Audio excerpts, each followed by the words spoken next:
Proverbe 3, verset 1 et verset 2 dit ceci. « Mon fils, n'oublie pas mes enseignements, que ton cœur garde mes préceptes, car ils prolongeront les jours et les années de ta vie, et ils augmenteront ta paix. » 1 Timothée 4, 6 dit qu'il faut être nourri des paroles de la foi.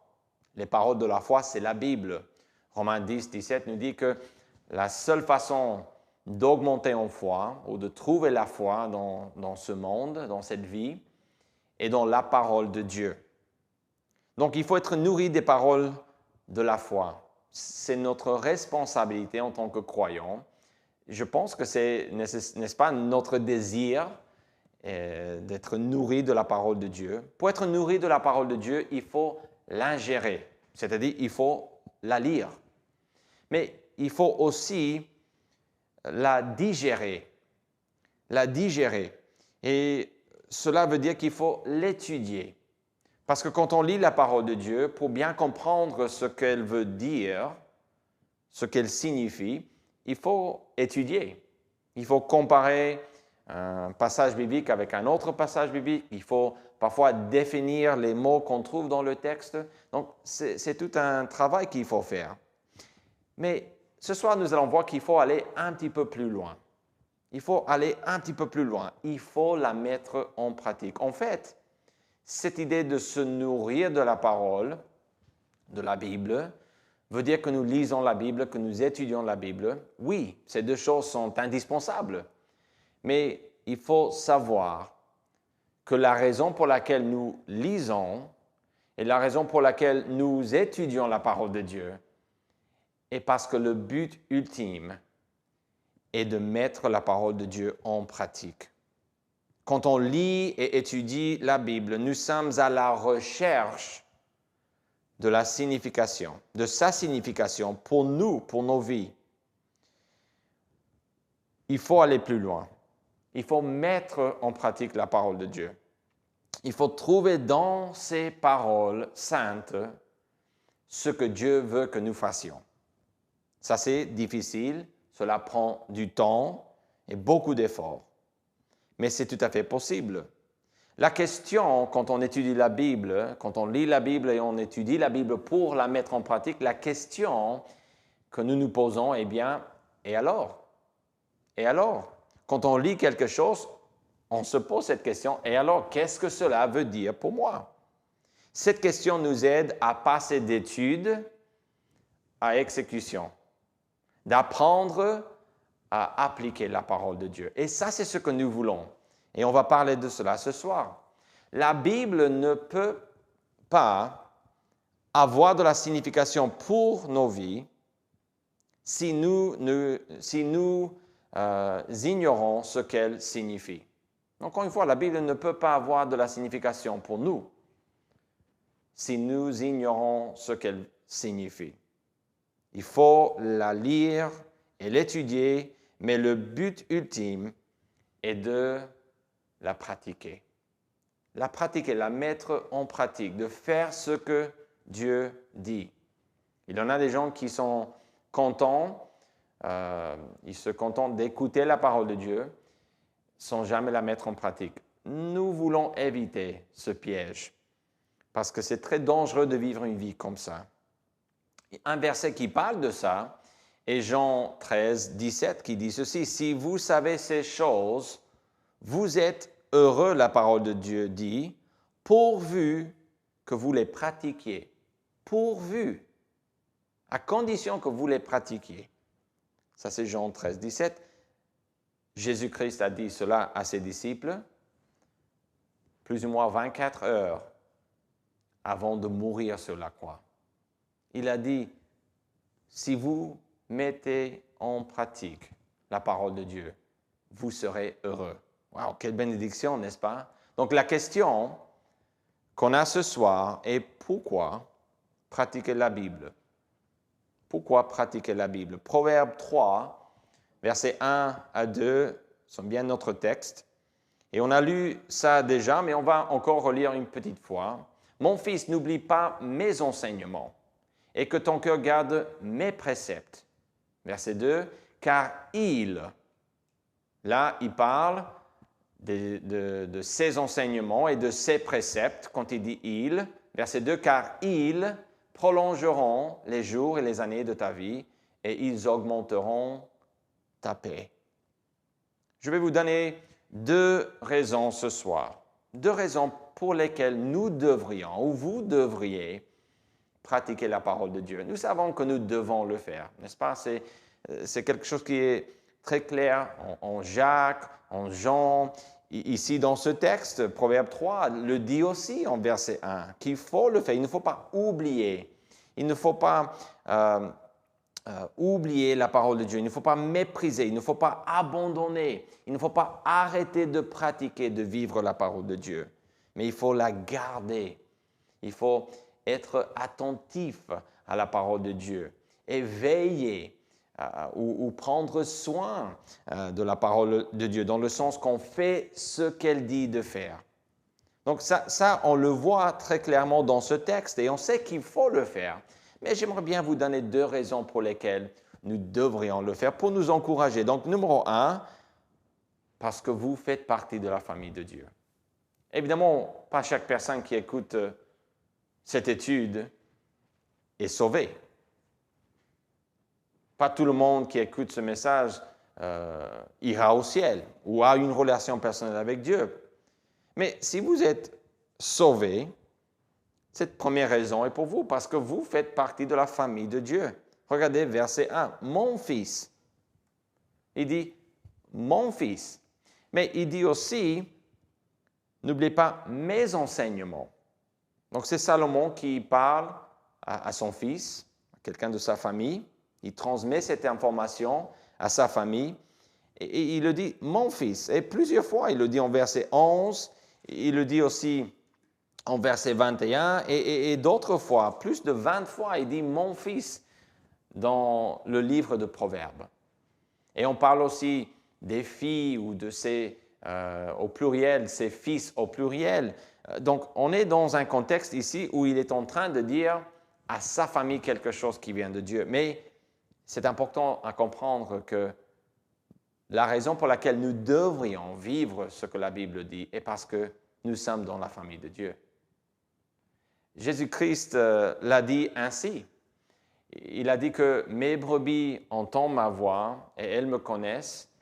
Et il a dit aussi, et mes brebis me suivent. C'est comme ça parce qu'ils sont dans ma famille.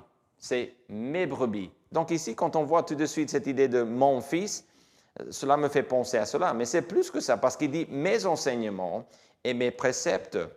Donc ici, Salomon s'adresse à sa famille parce qu'il dit mon fils. C'est clair, c'est sûr.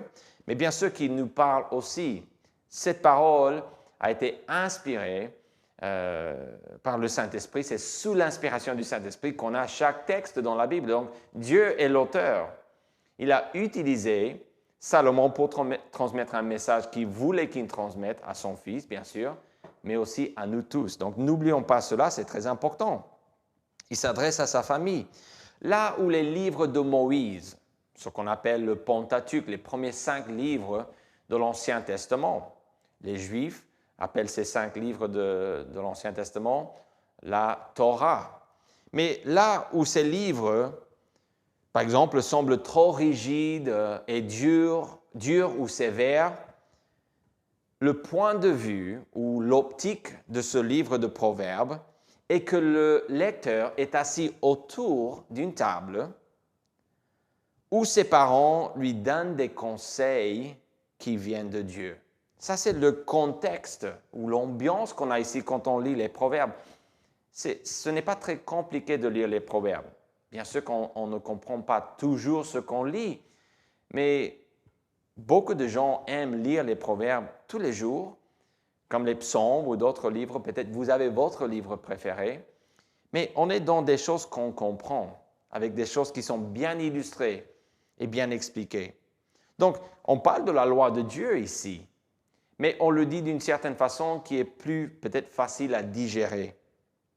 Donc, le point de vue est vraiment cette idée qu'on est assis à table et que là, nos parents partagent leur cœur avec nous. Il nous donne des conseils qui viennent de Dieu. Même si Salomon dit que c'était, qu'est-ce qu'il a dit en verset 1? Mes enseignements et mes préceptes, même s'il dit les choses de cette façon, on sait qu'il les avait appris de Dieu. On sait qu'on parle ici de la parole de Dieu. On va voir pourquoi dans un instant. Le mot, par exemple, enseignement, utilisé ici, est bien connu des Juifs. Parce que c'est bien, quand on dit « mes enseignements », le mot « enseignement » est littéralement le mot « Torah ». Torah veut dire les premiers 5 livres de l'Ancien Testament. Et donc, même si nous n'utilisons pas ce mot Torah, quand un Juif entend ce que Salomon a dit, quand son fils a entendu cela, il a compris tout de suite qu'il parlait de la parole de Dieu. Et c'est intéressant que Salomon dit que c'était ses enseignements et ses préceptes. Précepte est le même mot pour des lois ou la loi de Dieu. Donc, dans les deux cas, on a des idées qui sont parallèles, ils disent la même chose si vous voulez. Et il est en train de dire, moi, j'ai appris ça de Dieu, je les ai incorporés dans ma vie, je les pratique, je les vis, et maintenant je veux que vous fassiez la même chose. Il est en train de transmettre sa foi, si vous voulez. Donc, c'est un mot qui est bien connu, c'est le mot qu'on utilise pour décrire les premiers 5 livres de l'Ancien Testament. Regardez cette citation, peut-être ça va nous aider à comprendre de quoi il parle quand il utilise le mot enseignement. La Torah constitue la première partie du canon hébreu de la Bible pour les Juifs, si vous voulez, qui en compte 3 parties. Regardons ces 3 parties. Première partie, Torah. C'est les premiers 5 livres de l'Ancien Testament, Genèse, Exode, Lévitique, Nombre et Deutéronome. Mais ils ont 2 autres parties, les prophètes et les écrits, qui pour nous, dans notre Bible, on les appelle les livres poétiques, et quelques autres livres. Donc, il divisait la Bible en 3 parties, et la première partie était la fondation. C'était la partie la plus importante, parce que c'était le commencement de toute explication qu'on avait de Dieu. On a qui Dieu est, on a qui Dieu a choisi comme peuple, on a l'alliance qu'il a formée avec ce peuple. Et donc, quand Salomon dit, n'oubliez pas mes enseignements, il est en train de parler de la révélation de Dieu. Ça, c'est très important à comprendre. Cette famille de Salomon n'était pas parfaite. Okay? Il faut comprendre ça aussi. Lui, il n'était pas parfait. En fait, il finit sa vie en abandonnant la parole de Dieu. Donc, ce qu'il dit ici, il n'a pas vraiment mis en pratique jusqu'au bout. Et ça, c'est dommage. Mais je pense que c'est bien de le dire parce que c'est un avertissement pour nous, un rappel que nous devons vraiment faire attention à ce qu'on dit ici. La vie de Salomon, le fait qu'il n'ait pas suivi Dieu jusqu'au bout, ne change rien pour nous. Ceci est la parole de Dieu. Si un pasteur fait ce que la Bible dit ou qu'un pasteur ne fait pas ce que la Bible dit, cela ne change pas la parole de Dieu. Et ça, c'est une bénédiction. Parce que nous sommes tous des pécheurs, n'est-ce pas? Donc, pensons bien à cela pour bien comprendre le contexte ici. Mais les conseils qu'il donne ici ont été donnés sous l'inspiration du Saint-Esprit. Et je mets l'accent sur ça parce qu'il faut vraiment faire confiance en cela. Donc, cela veut dire que les conseils qu'on trouve ici sont parfaits et à 100% purs. Et ça, c'est une grande bénédiction, n'est-ce pas? Qu'on a la parole de Dieu qui ne change pas, qui ne dépend pas des gens que Dieu a utilisés pour nous donner ou pour transmettre le message, comme Paul ou Luc ou Marc ou Matthieu ou ici Salomon ou quelqu'un d'autre. La parole de Dieu est pure parce que cela vient de Dieu. Donc, quelle bénédiction! Salomon connaissait lui-même les enseignements, ou la loi, si vous voulez, de Dieu, et les préceptes de Dieu. Et ici, il les apprenait à sa famille. Ça, c'est ce qu'il faut tenir. Numéro 1, on a vu que une raison pour laquelle nous devrions pratiquer la Bible, eh bien parce que nous faisons partie de la famille de Dieu. Mais on a encore une deuxième raison que j'aimerais bien vous partager. Je pense que cette raison est peut-être encore plus, est plus forte comme raison. Parce que c'est le fait que c'est pour notre bien. C'est pour notre bien. Pratiquer la parole de Dieu est pour notre bien. Il dit, car il, ces deux choses qu'il faut garder, c'était les enseignements et les préceptes, ces deux choses, ils prolongeront les jours et les années de ta vie. C'est bien de ta vie, il dit. Et ils, encore une fois, les enseignements et les préceptes augmenteront ta paix.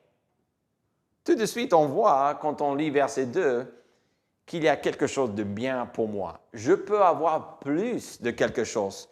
Deux autres mots, on les appelle dans les proverbes des mots parallèles, c'est-à-dire ils disent la même chose. Deux mots parallèles ici sont « car ils prolongeront », et ce mot va ensemble avec le mot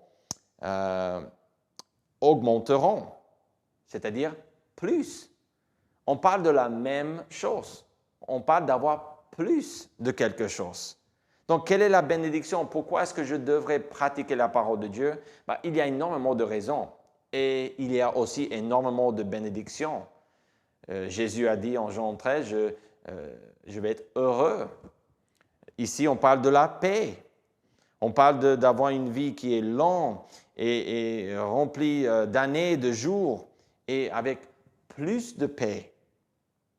Ça, c'est incroyable. Que diriez-vous d'une longue vie de paix? Moi, je dirais oui. Je dirais oui. L'application des enseignements, c'est-à-dire le fait de vivre la parole de Dieu, les enseignements et les préceptes de Dieu sont une récompense en eux-mêmes. Je vais redire ça parce que ça, c'est important. Pratiquer la parole de Dieu est une récompense en lui-même. Parce que quand je fais ce que Dieu veut, je suis agréable à lui. Et rien que ça devrait me suffire. Et je pense que si on est sauvé et qu'on craint l'Éternel, qu'on aime l'Éternel, rien que d'avoir un sourire sur son visage est tout ce qui compte pour nous à la fin de chaque journée. L'idée ici est que pratiquer la Bible ajoute du bien à ma vie, à la vie du croyant. Prolongeront et augmenteront parle d'apporter plus d'une bonne chose dans ma vie. Donc ici, Salomon, il appelle son fils à pratiquer la parole de Dieu. Parce que cette idée de ne pas oublier ne veut pas dire d'oublier une chose comme il n'est pas en train de dire qu'il faut mémoriser la parole de Dieu. On a dans la Bible où on est appelé à mémoriser la parole de Dieu, c'est sûr et certain, mais ce texte, cette idée d'oublier, c'est une idée qui va ensemble avec l'idée de garder. Il est en train de dire, faites attention, mon fils, marche dans les voies de Dieu. Fais ce que Dieu dit de faire. Et donc ça, c'est vraiment ce que Dieu veut de nous. Écoutez ce verset, Josué 1 et verset 8 dit ceci, que ce livre de la loi, le mot loi en Josué 1, 8 est le même mot qu'on a ici pour enseignement. C'est le mot Torah. Peut-être vous vouliez savoir cela. Que ce livre de la loi ne s'éloigne point de ta bouche, médite-le jour et nuit, pour agir fidèlement selon tout ce qui y est écrit.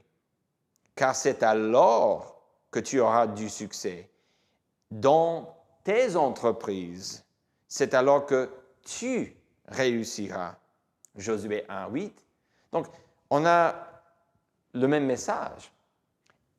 On a ces bénédictions qui sont là, le succès dans tes entreprises. On parle de réussir. Pourquoi? Comment est-ce que je peux avoir tout ça dans ma vie? Pratiquer la parole de Dieu. Pratiquer la parole de Dieu. Il dit pour agir, pour faire, pour mettre en pratique fidèlement selon tout ce qui y est écrit. Un autre verset, ou trois versets, en Psaume 1, verset 1 à 3, disent ceci. Heureux l'homme qui ne marche pas selon le conseil des méchants. Donc, il ne marche pas contrairement à la volonté de Dieu. Qui ne s'arrête pas sur la voie des pécheurs et qui ne s'assied pas en compagnie des moqueurs, mais qui trouve son plaisir dans la loi. On fait ce qu'on veut faire dans la vie, n'est-ce pas? C'est ça, cette idée de plaisir dans la loi. Encore une fois, le mot loi, ici, en Psaume verset, je pense qu'on est verset 2 là, Psaume 1, verset 2, dans la loi, c'est le mot Torah qu'on a dans notre texte, qui est traduit dans notre texte comme enseignement. La loi de l'Éternel, et qui la médite, la parole de Dieu, jour et nuit. Il est comme un arbre planté près d'un courant d'eau, qui donne son fruit en sa saison et dont le feuillage, ne se flétrit point. Et écoutez les derniers mots ou paroles de ce verset 3. Tout ce qu'il fait lui réussit. Je veux pratiquer la parole de Dieu. Je suis convaincu qu'il faut pratiquer la parole de Dieu. Et voilà 2 raisons.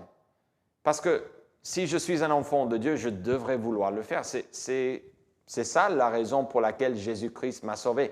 Pour de bonnes œuvres, pour servir. Pas pour m'asseoir, mais pour servir le Seigneur. Et numéro 2, parce que c'est pour mon bien. C'est pour votre bien.